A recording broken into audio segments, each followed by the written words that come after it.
El mundo es infame y ruin, dijo al fin la vizcondesa. Tan pronto como nos sobreviene una desgracia, siempre se encuentra un amigo dispuesto a venir a contárnosla y a hurgar en nuestro corazón con un puñal, haciéndonos admirar el mango. Empiezan los sarcasmos y las burlas. ¡Ah! Me defenderé. Levantó la cabeza como una gran dama que era y sus ojos despidieron destellos de orgullo. «Ah», dijo al ver a Eugenio. «¿Estáis ahí?» «Sí, todavía», dijo el joven.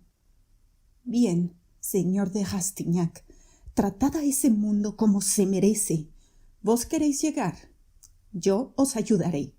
Comprobaréis cuán profunda es la corrupción femenina, mediréis la amplitud de la miserable vanidad de los hombres. Aunque yo he leído en el libro de este mundo, había, sin embargo, páginas que me eran desconocidas. Ahora ya lo sé todo. Cuanto más fríamente calculéis, tanto más lejos llegaréis. Pegad sin piedad y seréis temido. No aceptéis a los hombres y a las mujeres más que como caballos de posta que dejaréis reventar a cada parada, y de este modo llegaréis al colmo de vuestros deseos. Ya veis, aquí no seréis nada si no tenéis a una mujer que se interese por vos. Os hace falta una mujer joven, rica, elegante. Pero si tenéis un sentimiento verdadero escondido, no lo dejéis vislumbrar jamás. De lo contrario, estaríais perdido. Ya no seríais el verdugo, sino la víctima. Si alguna vez amaseis, guardad vuestro secreto. No lo reveléis antes de haber sabido bien a quién abrís el corazón. Para preservar de antemano este amor que aún no existe, aprended a desconfiar de este mundo. Escuchadme bien, Miguel. Ella se equivocaba ingenuamente de nombre sin darse cuenta de ello. Hay algo más espantoso que el abandono del padre por sus dos hijas, que quisieran que estuviese muerto. Es la rivalidad de las dos hermanas entre sí. Gestaud pertenece a una familia noble. Su mujer ha sido adoptada, ha sido presentada a la corte, pero su hermana, su rica hermana, la hermosa señora Delfina de Nucingen, mujer de un hombre de dinero, se muere de pena. Los celos la devoran. Se encuentra a 100 leguas de su hermana. Su hermana ya no es su hermana. Estas dos mujeres reniegan la una de la otra, tal como reniegan de su padre. Así, la señora de Nucingen recogería a lengüetadas todo el barro que hay entre la calle de Saint-Lazare y la calle de Grenelle para entrar en mi salón. Ella ha creído que de Marsay la haría llegar a donde ella quería y se hizo esclava de Marsay. De Marsay se preocupa poco de ella. Si me la presentáis, seréis su Benjamín. Os adorará. Amadla si podéis. Luego, si no, servíos de ella. Yo la veré 1 o 2 veces durante una gran velada, cuando haya mucha gente, pero jamás la recibiré por la mañana. La saludaré. Eso bastará. Vos os habéis cerrado la puerta de la casa de la condesa por haber pronunciado el nombre de Goriot. Sí, querido, 20 veces iríais a casa de la señora de Gestaud y 20 veces os dirían que está ausente. Bien, que papá Goriot os presente en casa de la señora Delfina de Nucingen. La hermosa señora de Nucingen será para vos una bandera.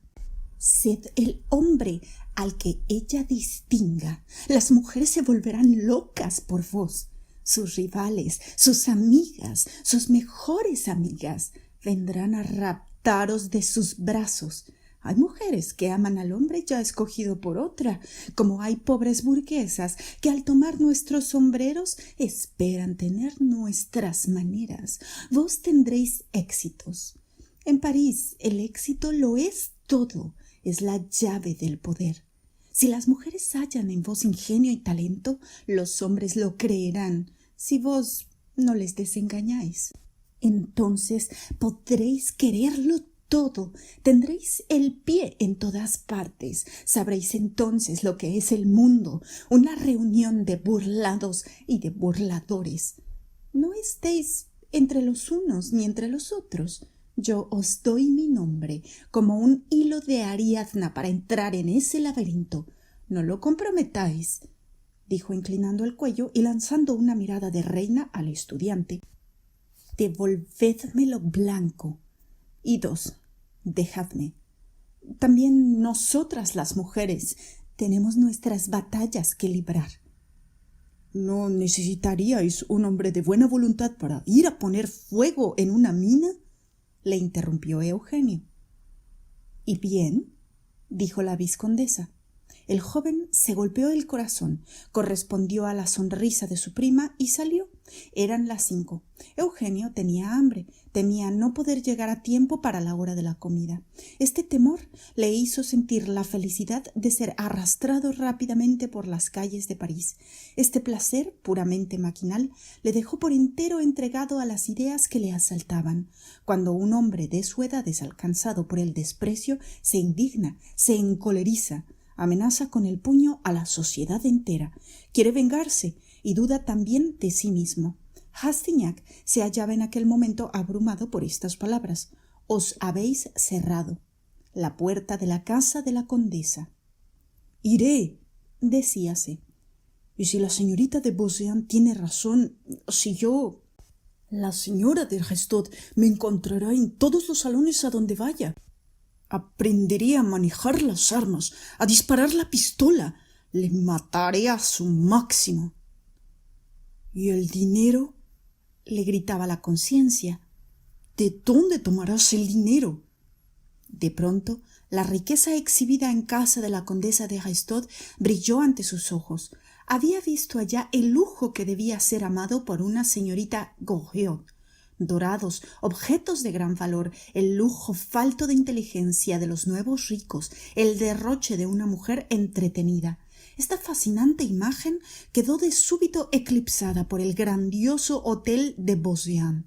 Su imaginación, transportada a las altas regiones de la sociedad parisiense, le inspiró 1000 malos pensamientos al corazón, la cabeza y la conciencia.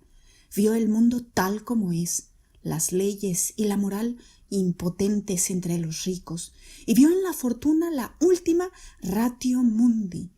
Vautrin tiene razón, la fortuna es la virtud, se dijo. Una vez hubo llegado a la calle Neuve Sainte-Geneviève, subió rápidamente a su casa, bajó para dar 10 francos al cochero, entró en aquel comedor nauseabundo donde vio como animales en un establo a los 18 huéspedes cebándose. El espectáculo de estas miserias y el aspecto de esta sala le parecieron horribles. La transición era demasiado brusca y el contraste demasiado completo para no desarrollar con exceso en su ánimo el sentimiento de la ambición. Por un lado, las frescas y encantadoras imágenes de la naturaleza social más elegante, rostros jóvenes, vivos, enmarcados por las maravillas del arte y del lujo, aquellas cabezas apasionadas, llenas de poesía. Por el otro, siniestros cuadros rodeados de fango y rostros en los que las pasiones no habían dejado más que sus cuerdas y su mecanismo. Las enseñanzas que la cólera de una mujer abandonada había arrancado a la señora de Beauseant, sus capciosos ofrecimientos volvieron a su memoria y la miseria hizo sus propios comentarios. Rastignac decidió abrir 2 zanjas paralelas para llegar a la fortuna, apoyarse en la ciencia y el amor, llegar a ser un sabio doctor y un hombre de moda. Era todavía muy niño. Las 2 líneas eran asíntotas que jamás pueden encontrarse una con otra. «Estáis muy serio, señor marqués», le dijo Vautrin, el cual le lanzó una de esas miradas por las cuales aquel hombre parecía iniciarse en los secretos más recónditos del corazón. «Ya no estoy más dispuesto a aguantar las bromas de aquellos que me llaman señor marqués», respondió. «Aquí, para ser realmente marqués, hay que tener 100.000 libras de renta, y cuando uno vive en casa Beaucaire no es precisamente el favorito de la fortuna». Vautrin miró a Rastignac con aire paternal y despectivo. Luego dijo: «Estáis de mal humor, porque quizá no habréis tenido éxito cerca de la bella condesa de Restaud». «Me ha cerrado la puerta por haberle dicho que su padre comía en nuestra mesa», exclamó Rastignac. Todos los comensales se miraron unos a otros. Papá Goriot bajó los ojos y se volvió para secárselos. «Me habéis echado tabaco en el ojo», dijo a su vecino. «El que en lo sucesivo humille a papá Goriot tendrá que vérselas conmigo», dijo Eugenio, mirando al vecino del antiguo fabricante de fideos. «Vale más que todos nosotros. No hablo de las damas», dijo volviéndose hacia la señorita Taillefer.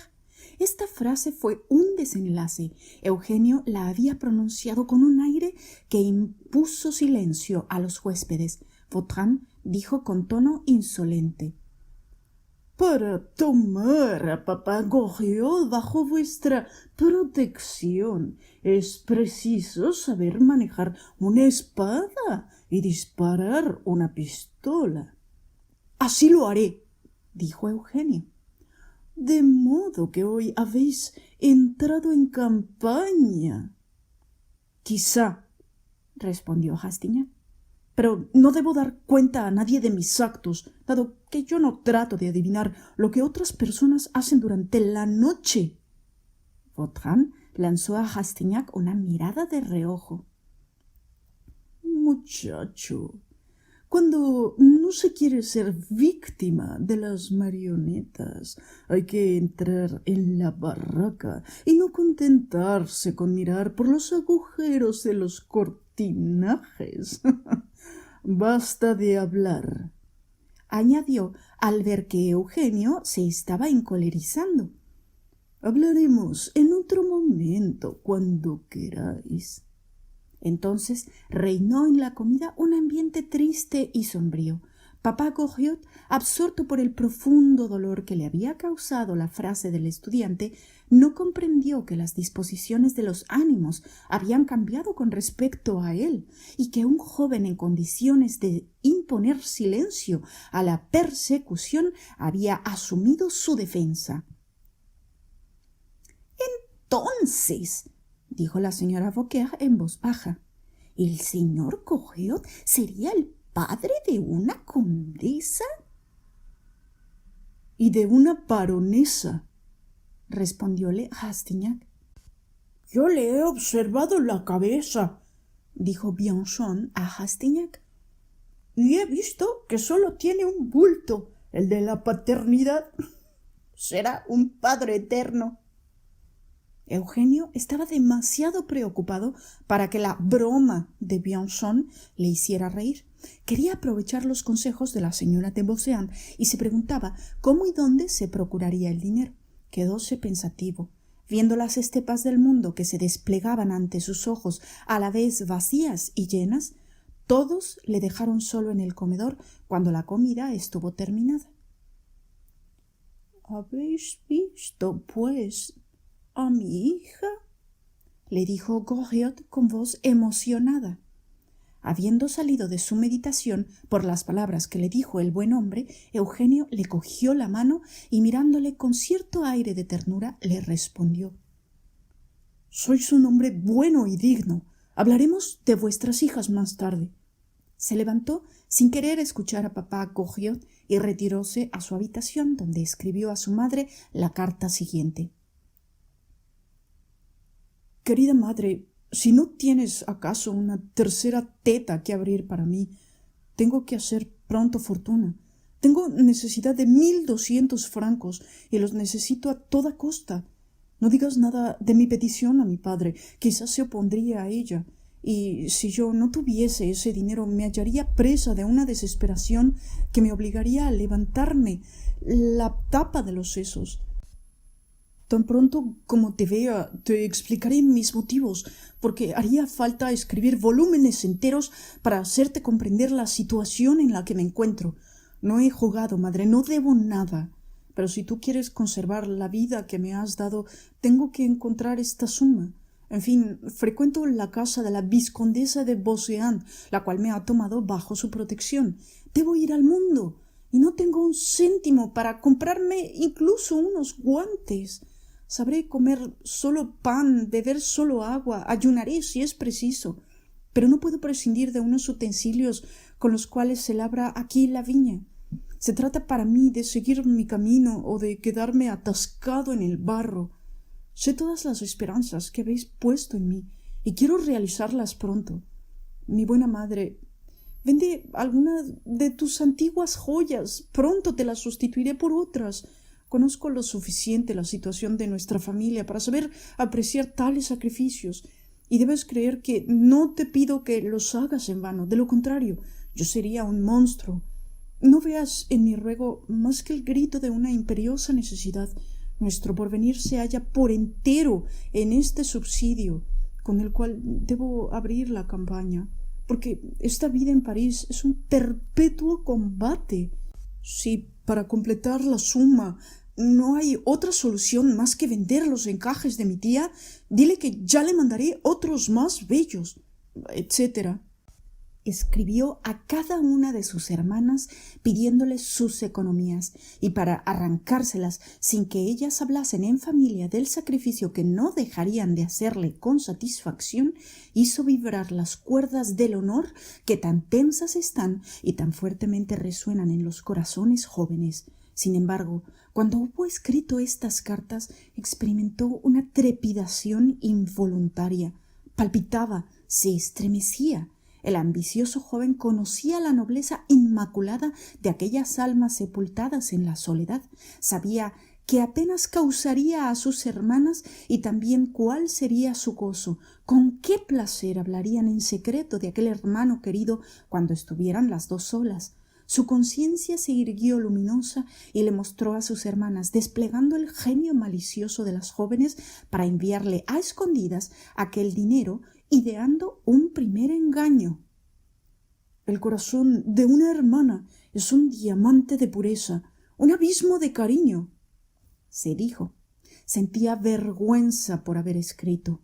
Cuán poderosos serían sus deseos, cuán puro sería el impulso de sus almas hacia el cielo, con qué placer se sacrificarían, cuánto sufriría su madre si no pudiese enviar toda la suma.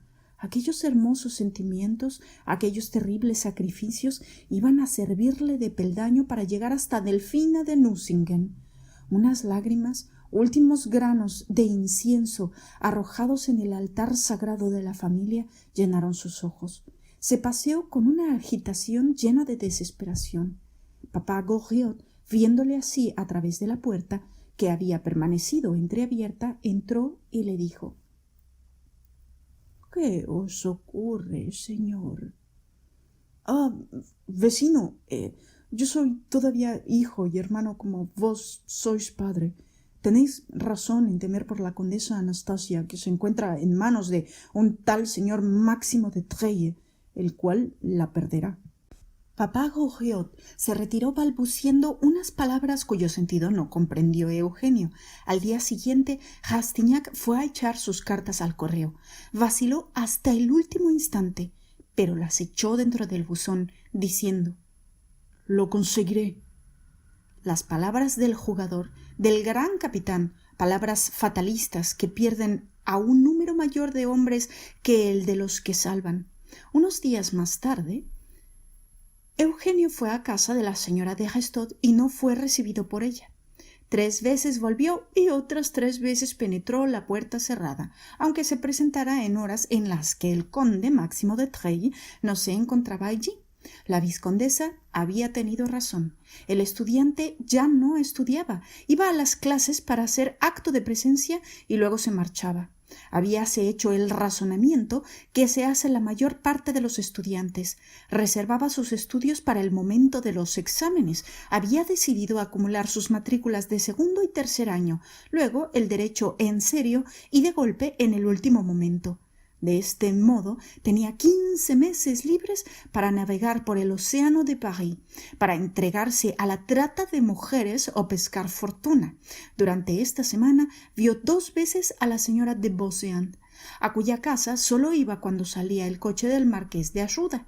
Por unos días aquella ilustre mujer, la figura más poética del barrio de Saint-Germain, permaneció aún victoriosa. Hizo que se suspendiera la boda de la señorita de Rochefide con el marqués de Ajuda Pinto. Pero aquellos últimos días, que el temor de perder su felicidad hacía que fueran los más ardientes de todos, habían de precipitar la catástrofe. El marqués de Ajuda, de consuno con los Rochefide, había considerado aquella circunstancia como una coyuntura feliz. Esperaban que la señora de Beauseant se acostumbraría a la idea de aquella boda y acabaría resignándose. A pesar de las santas promesas renovadas a diario, el señor de Ajuda representaba pues su comedia y a la vizcondesa le gustaba ser engañada. En lugar de saltar noblemente por la ventana, dejaba que la hicieran rodar por la escalera, decía la duquesa de Langeais, su mejor amiga. Sin embargo, aquellas últimas luces brillaron un tiempo suficiente para que la vizcondesa permaneciera en París y allí ayudara a su joven pariente, a quien profesaba una especie de afecto supersticioso. Eugenio se había mostrado para con ella lleno de interés y sensibilidad en una circunstancia en que las mujeres no ven compasión ni consuelo en ninguna de las miradas que se les dirigen. Si un hombre les dice entonces palabras amables, lo hace por especulación. En su deseo de conocer perfectamente su tablero de ajedrez antes de intentar el abordaje de la casa de Nucingen, Rastignac quiso ponerse al corriente de la vida anterior de papá Goriot y recogió informes ciertos que pueden reducirse a los siguientes. Juan Joaquín Goriot era antes de la Revolución un simple obrero de una fábrica de fideos, hábil, ahorrador y lo suficientemente emprendedor como para haber adquirido los bienes de su dueño, a quien el azar hizo víctima del primer levantamiento de 1789. Habíase establecido en la calle de la Justinienne, cerca del mercado del trigo, y había tenido el buen sentido de aceptar la presidencia de su sección, con objeto de lograr que su comercio fuera protegido por los personajes más influyentes de aquella época peligrosa. Aquella sabiduría había sido el origen de su fortuna, que comenzó en los días de la escasez de alimentos, escasez falsa o verdadera, como consecuencia de la cual los cereales alcanzaron en París un precio enorme. El pueblo se mataba delante de las panaderías, mientras ciertas personas iban tranquilamente a buscar pasta para sopa. Durante aquel año, el ciudadano Goriot acumuló los capitales que más tarde le sirvieron para efectuar su comercio con toda la superioridad que confiere una gran cantidad de dinero a aquel que la posee. Le sucedió lo que le sucede a todos los hombres que no poseen más que una capacidad relativa. Su mediocridad le salvó. Por otra parte, no siendo conocida su fortuna hasta el momento en que ya no había peligro en ser rico, no excitó la envidia de nadie. El comercio de trigo parecía haber absorbido toda su inteligencia. Cuando se trataba de trigos, harinas, de grano, de saber su procedencia, de velar por su conservación, de prever el curso, de profetizar la abundancia o la escasez de las cosechas, de procurarse los cereales a bajo precio, de mandarlos traer de Sicilia o de Ucrania, Goriot no tenía rival. Al verle llevar sus negocios, explicar las leyes sobre la exportación e importación de los granos, observar su inteligencia y advertir mis defectos, alguien le habría considerado capaz de ser ministro de Estado. Paciente, activo, enérgico, constante, rápido en sus expediciones, poseía una mirada de águila, se adelantaba a todo lo preveía, todo lo sabía, todo lo ocultaba. Diplomático para concebir, soldado para armar. Una vez se hallaba fuera de su especialidad, de su sencilla y oscura tienda, volvía a ser el obrero estúpido y grosero, el hombre incapaz de comprender un razonamiento, insensible a todos los placeres de la inteligencia, el hombre que se dormía en los espectáculos, uno de aquellos dolibanes parisienses que solo conocían la estupidez. Estos caracteres se parecen casi todos. En casi todos ellos encontraríais un sentimiento sublime en el corazón. Dos sentimientos exclusivos habían llenado el corazón del fabricante de fideos, habían absorbido su humor, de la misma manera que el comercio de granos utilizaba toda la inteligencia de su cerebro. Su mujer, hija única de un rico granjero de la Brie, fue para él objeto de una admiración religiosa, de un amor sin límites. Goriot había admirado en ella una naturaleza a la vez frágil y fuerte, sensible y bella, que contrastaba vigorosamente con la suya. Si hay un sentimiento innato en el corazón del hombre, ¿no es acaso el orgullo de la protección ejercida en todo momento en favor de un ser débil? Añadid a ello el amor, ese reconocimiento vivo de todas las almas francas para el principio de sus placeres y comprenderéis un sinfín de absurdos morales. Al cabo de 7 años de una felicidad sin nubes, Goriot, desgraciadamente para él, perdió a su mujer. Esta comenzaba a asumir el mando sobre él fuera de la esfera de los sentimientos. Quizá hubiera cultivado ella aquella naturaleza inerte, quizá hubiera echado en ella la inteligencia de las cosas del mundo y de la vida. En esta su nación, el sentimiento de la paternidad desarrollóse en Goriot hasta la sinrazón. Trasladó sus afectos, frustrados por la muerte, a sus 2 hijas, las cuales, al principio, satisficieron plenamente todos sus sentimientos. Por brillantes que fuesen las proposiciones que le hicieron algunos negociantes o granjeros celosos que querían ofrecerle sus hijas en matrimonio, prefirió permanecer viudo. Su suegro, el único hombre por el cual sentía cierta simpatía, pretendía saber con seguridad que Goriot había jurado no ser infiel a su mujer aunque estuviera muerta. La gente del mercado, incapaz de comprender esta sublime locura, bromeó acerca de ella y dio a Goriot cierto grotesco remoquete. Uno de los hombres que mientras estaban bebiendo vino en el mercado lo pronunció, recibió del fabricante de fideos un puñetazo en el hombro que lo envió de cabeza contra el guardacantón de la calle de Auban. El amor irreflexivo, el amor delicado que profesaba Goriot a sus hijas era tan notorio que un día uno de sus competidores, queriendo que se marchase del mercado para quedar dueño unos instantes de las ventas, le dijo que Delfina acababa de ser atropellada por un cabriolet. El fabricante de fideos, lívido y desencajado, abandonó enseguida el mercado cubierto. Estuvo enfermo unos días como consecuencia de la reacción de los sentimientos contrarios a los que le entregó aquella falsa alarma. Si no mató a aquel hombre, le expulsó del mercado, obligándole en circunstancias críticas a quebrar. La educación de sus 2 hijas fue naturalmente irracional. Rico de más de 60.000 libras de renta y no gastando ni 1.200 francos para él, el señor Goriot cifraba su dicha en satisfacer los caprichos de sus hijas. Los más excelentes maestros recibieron el encargo de instruirlas cabalmente. Tuvieron una señorita de compañía. Afortunadamente para ellas, fue una mujer inteligente y de buen gusto. Montaban a caballo, iban en coche, vivían como habrían vivido las amantes de un rico señor anciano. Les bastaba con expresar los más caros deseos para ver a su padre desvivirse por realizárselos. No pedía más que una caricia en pago de sus ofrecimientos. Goriot ponía a sus hijas en una categoría de los ángeles y necesariamente por encima de él mismo. El pobre amaba incluso el mal que ellas hacían.